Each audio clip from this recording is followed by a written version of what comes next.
Bratje in sestre, Gospod Jezus Kristus je svojo cerkev postavil na skalo apostola Petra in obljubil, da je peklenska vrata ne bodo premagala. Zato ga zaupno prosimo.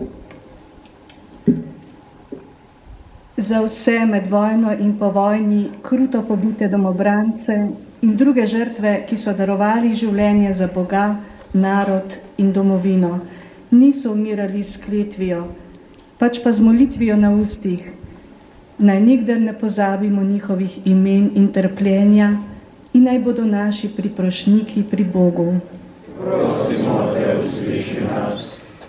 Za naše izseljence, ki so morali ob koncu vojne na hitro zapustiti rodno domovino, tujina je postala njihova domovina in njihov grob.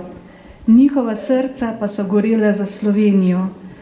Naj v miru počivajo, kjerkoli že so, njihova pripadnost slovenstvu pa naj živi naprej v njihovih potomcih. Prosimo te, usliši nas.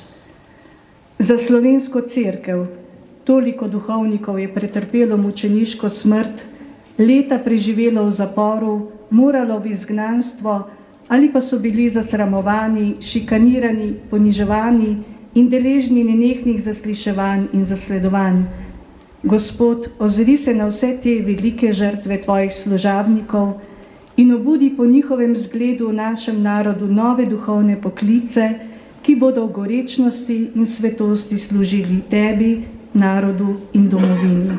Prosimo te, usliši nas. Za našo domovino in naše voditelje.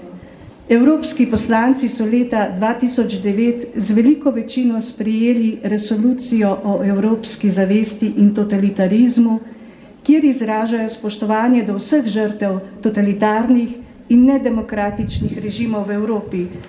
Med drugim tudi poudarjajo, da je treba za okrepitev evropske zavesti o zločinih, ki so jih zagrešili totalitarni in nedemokratični režimi, podpirati dokumentiranje in pričevanja o nemirni evropski preteklosti, saj brez spomina ne more biti sprave.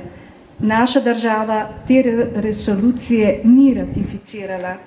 Gospod, daj našim voditeljem volje in modrosti, da bodo ratificirali ta pomemben dokument in s tem dali podlago vsem demokratičnim procesom v naši domovini. Prosimo te, usliši nas. In še po osebnem namenu.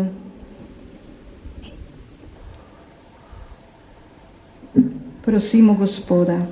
Prosimo te, usliši nas. Gospod, trdno verujemo in vemo, da si ti Kristus Božji sin. Zato te prosimo, ne dovoli, da bi naša vera omagala v preizkušnjah. Uslišite naše prošnje, ki živiš in kraljuješ vekomaj. Amen.